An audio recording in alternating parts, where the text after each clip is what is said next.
dari sisi fisik memang kondisinya pendek gitu ya, orang pendek. Tetapi bukan semua orang pendek itu stunting ya.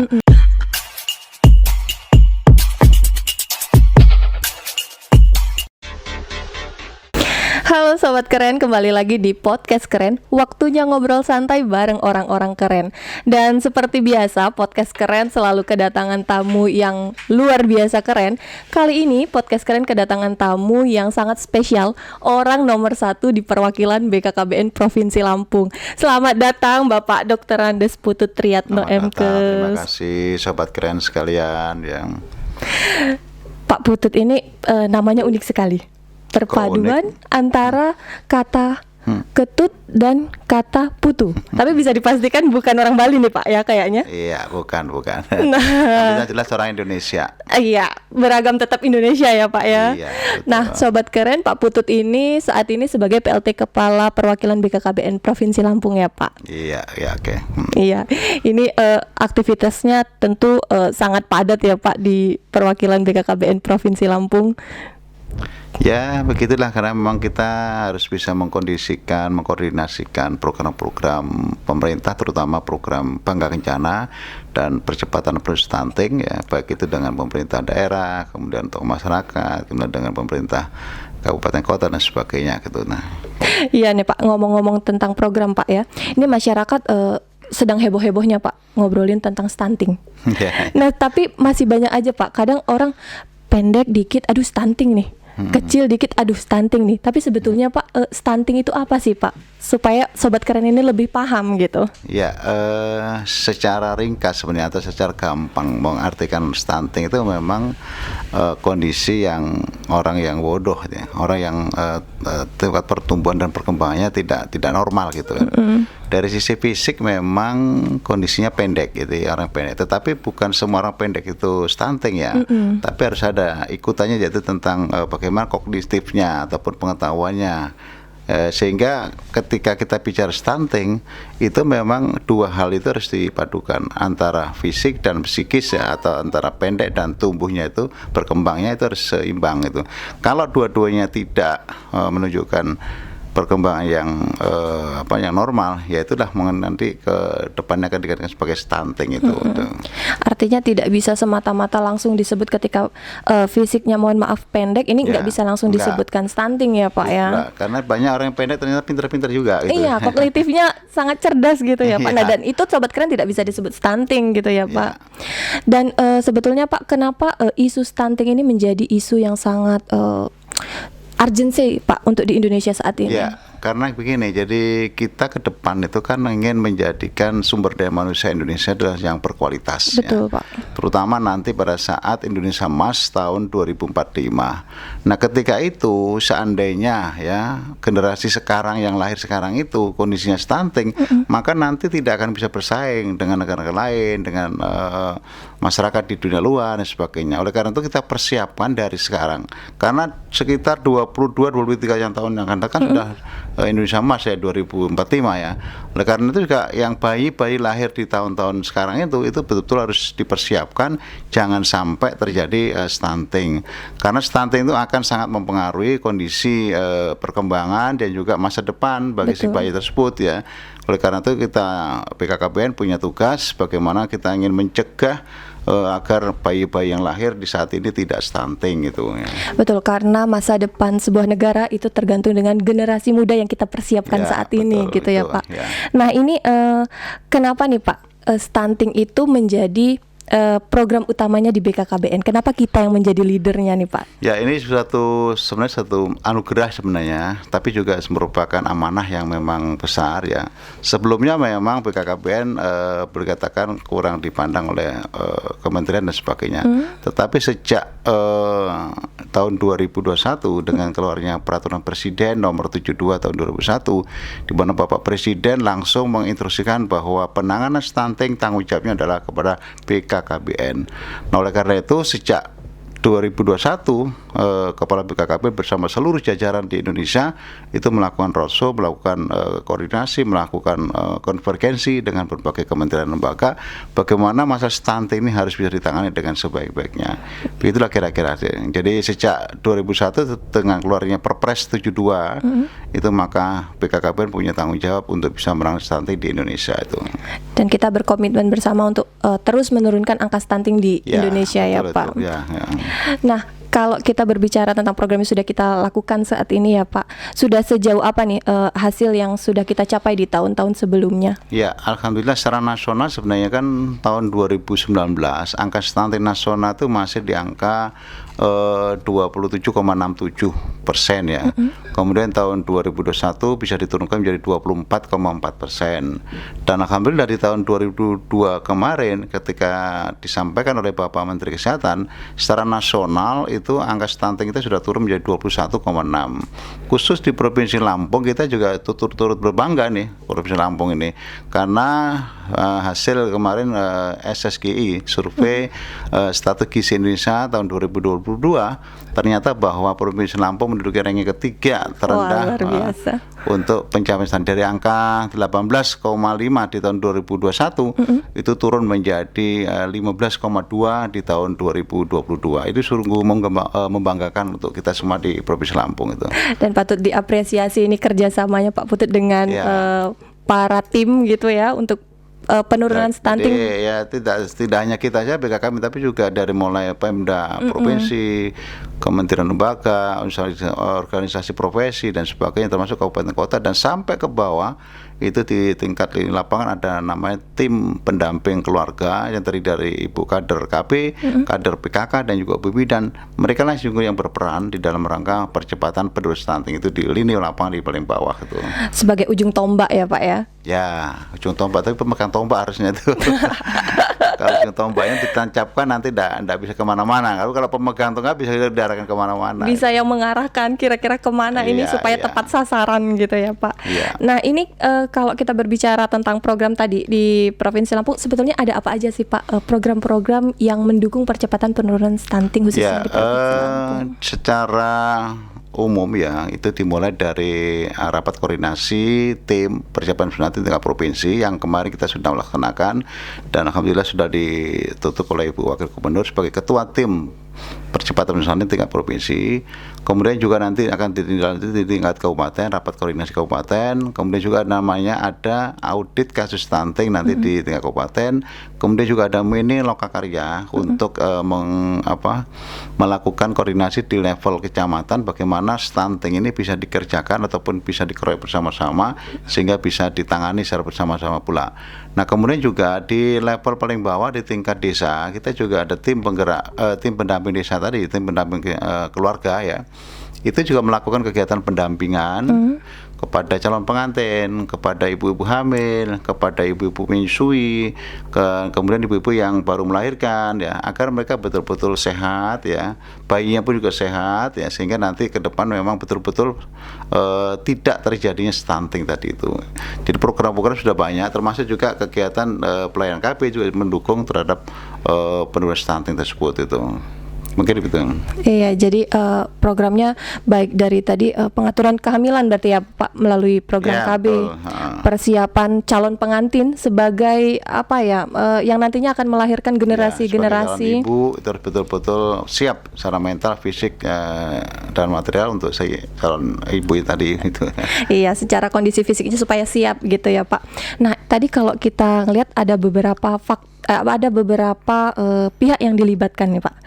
Tentunya ini pasti membutuhkan strategi ya Pak untuk bekerja sama dan berkolaborasi dengan para pemangku kebijakan ini. Sebetulnya strategi apa yang diterapkan oleh perwakilan BKKBN Provinsi Lampung ini Pak? Ya, kita memang tidak bisa hanya diam saja di kantor, tapi kita harus melakukan roadshow, melakukan komunikasi, melakukan silaturahim, melakukan audiensi dengan beberapa pejabat pemerintah daerah ya, dan juga pejabat-pejabat di lingkup dinas-dinas terkait ya, seperti Bapeda misalnya kan, kemudian dinas kesehatan, kemudian PKK, kemudian juga dinas pemberdayaan masyarakat, dan mereka lah sebenarnya yang nanti secara operasional akan membantu kegiatan-kegiatan kita di lapangan, karena memang masalah stunting ini tidak bisa hanya dikerjakan satu instansi saja. Betul. Apalagi BKKBN hanya terbatas mungkin baik itu SDM maupun anggarannya.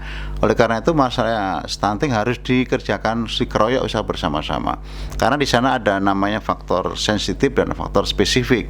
Kalau sensitif menyangkut dengan hal-hal yang secara tidak langsung ya itu turut berpengaruh terhadap stunting itu, misalnya masalah kemiskinan itu adalah nanti penanganan oleh Kementerian Sosial misalnya, kemudian masalah pendidikan itu oleh dinas pendidikan, kemudian masalah sanitasi lingkungan air bersih itu nanti dari dinas PU, kemudian masalah pangan juga itu dari dinas pertanian, itu semuanya adalah turut membantu itu. Nah kemudian kalau yang intervensi spesifik itu yang khusus itu adalah menyangkut dengan misalnya ibunya harus diperiksa HB-nya, anaknya harus diimunisasi, kemudian diberikan tablet tambah darah, kemudian juga ada kegiatan lain pemeriksaan ibu hamil. Nah itu yang spesifik yang dilakukan oleh Kementerian Kesehatan atau Dinas Kesehatan. Itulah harus konvergensi nama itu, jadi terpadu begitu ya. Jadi kolaborasi antar kementerian, lembaga baik pemerintah pusat dan pemerintah daerah ini harus dioptimalkan gitu ya Pak ya dalam pembangunan strategi ini. Nah Pak, kalau kita melihat ke Provinsi Lampung sendiri Pak, seperti apa sebetulnya kondisi atau isu stunting ini di sini? Angka-angka stunting di daerah mana gitu Pak yang mungkin lebih tinggi? Saya sebenarnya belum lama di Lampung, jadi tapi paling tidak dari hasil laporan kemarin survei status gizi Indonesia tahun 2022 menunjukkan bahwa angka di Lampung ini secara total kan memang kita ada penurunan ya dari 18,5 menjadi 15,2%. Namun masih ada 5 kabupaten kota yang angkanya justru malah naik gitu ya. Ini yang diperhatikan dan disampaikan oleh Ibu Wakil Gubernur sebagai Ketua TPP Provinsi bahwa kita tidak boleh pesimis, kita tidak boleh kendor semangatnya. Betul. Tetapi juga harus tetap bersemangat. Barangkali ya 5 kabupaten kota ini yang angkanya justru naik, ini barangkali mungkin ada kekeliruan data, mungkin ada keselip data, mungkin ada dan sebagainya. Sehingga Ibu Wakil Gubernur selaku Ketua TPPS Provinsi selalu mendorong ya, selalu memberikan semangat kepada kabupaten kota tersebut untuk bisa mari bersama-sama ya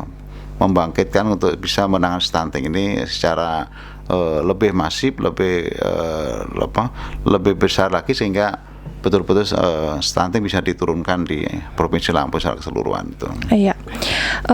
Kalau misalnya biasanya Pak di daerah tertentu biasanya angka stunting itu tinggi selain misalnya karena selip data atau dan sebagainya, itu biasanya karena faktor apa Pak? Apakah di daerah tersebut kurang sumber daya? Sebenarnya kan faktor penyebab stunting tadi itu mungkin dia kalau kita BKKBN mengenal dengan 4 terlalu ya.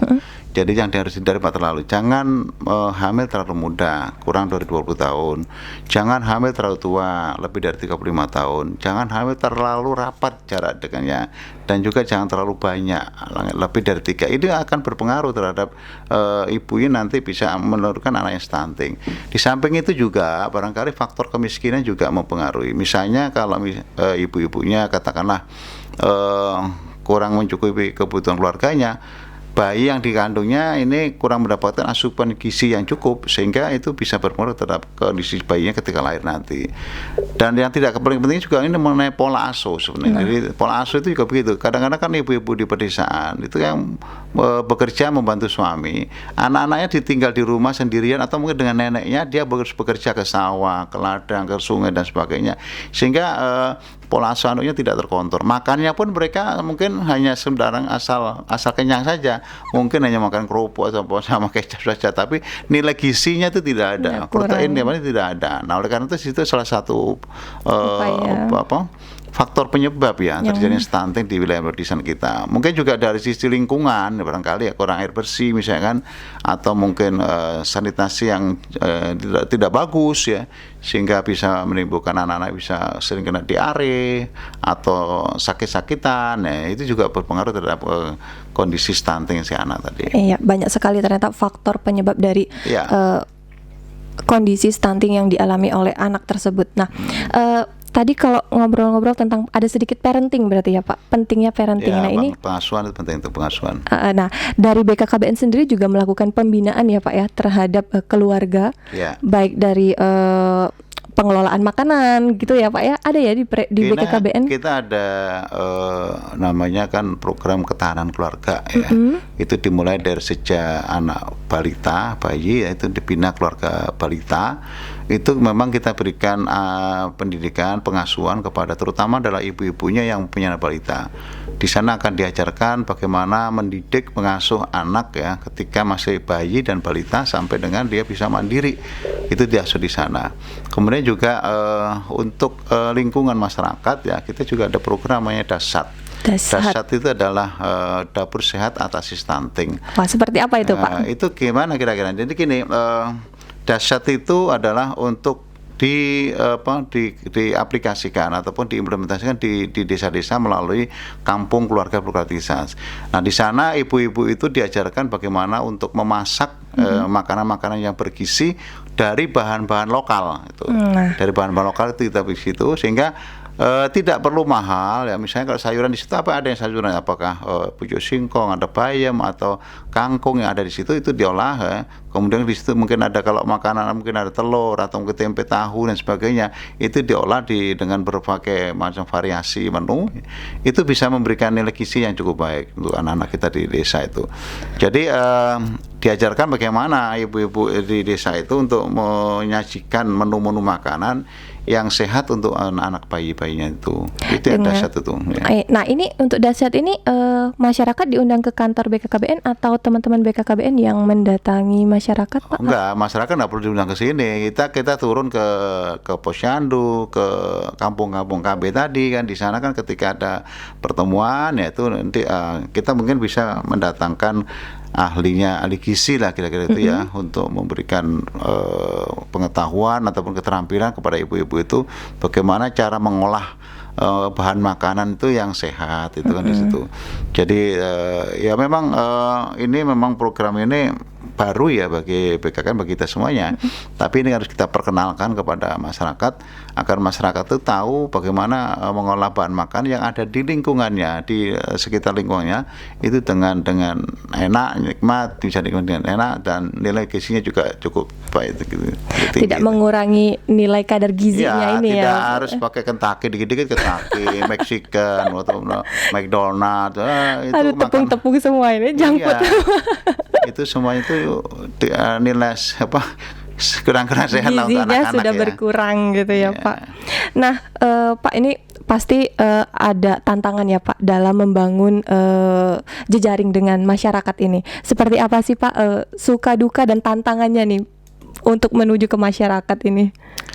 Ya, tantangan itu pasti ada. Semua program, semua niat baik itu pasti ada lah namanya kendala tantangan. Yang jelas bahwa masalah stunting ini memang harus menjadi isu dan menjadi tanggung jawab kita bersama ya. Kalaupun mungkin sekarang dari lingkup katakanlah pemerintah ya atau dalam pejabat misalnya, barangkali mungkin ya belum semua pejabat di kepala daerah misalnya memahami bagaimana pentingnya tentang penanganan stunting ini. Karena stunting ini memang harus dilakukan dari sejak sekarang dan itu dari upaya pencegahannya. Kalau sudah terjadi, itu nggak bisa diobati stunting itu. Paling kalaupun diobati hanya mungkin badannya tinggi dan gemuk saja, tapi otaknya tetap otaknya nol. Permanen gitu ya Pak ya. Jadi otak itu dibentuk ketika bayi dalam kandungan sampai dengan umur 2 tahun. Itulah yang disebut dengan masa golden age itu. Masa keemasan itu 2 tahun pertama, namanya 1000 hari APK itu saat-saat yang menentukan untuk masa depan si bayi tadi. Ini pemahaman mungkin barangkali dari sebagian kepala daerah ya yang mungkin itu.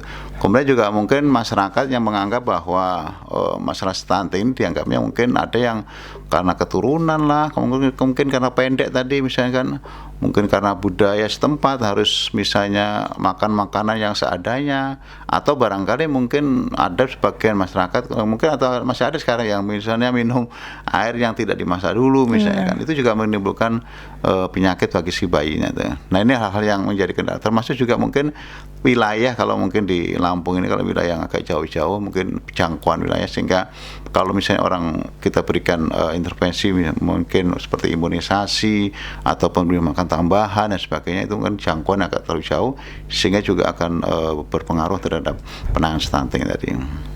Iya, artinya di sini sebetulnya keterlibatan dari masyarakat itu sendiri juga menjadi penting ya Pak dalam upaya percepatan penurunan stunting ini. Ya betul itu. Ya.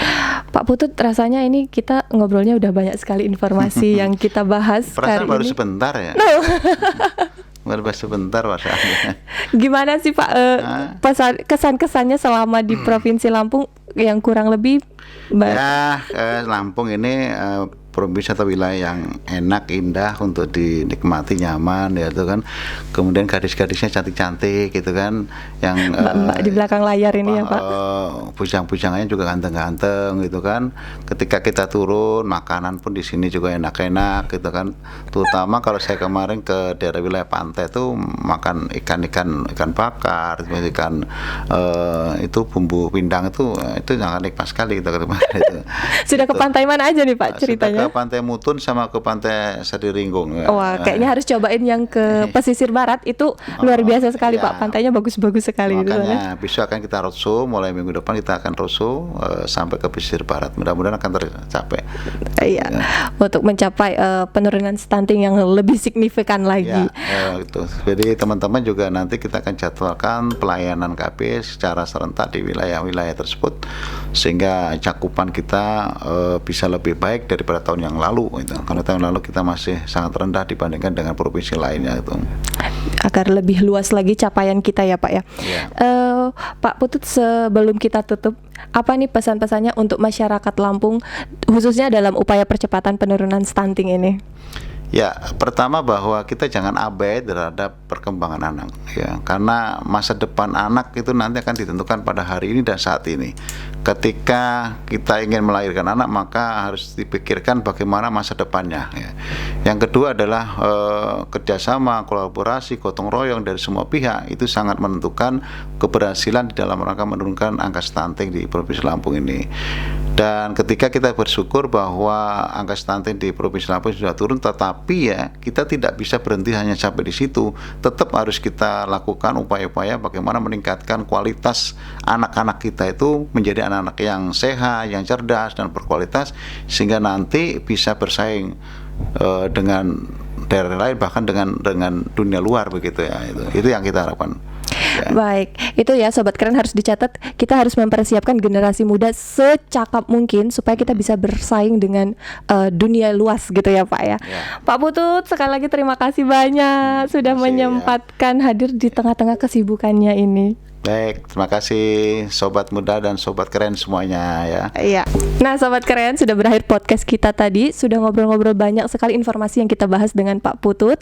Semoga informasi yang kita bahas hari ini menjadi manfaat untuk Sobat Keren dimanapun berada. Sekian podcast kali ini. Jangan lupa untuk follow Instagram BKKBN Lampung @BKKBN Lampung, dan pastinya jangan lupa like, share, and subscribe channel YouTube BKKBN Lampung @BKKBN Lampung. See you on the next video. Salam BKKBN, berencana itu keren. Hidup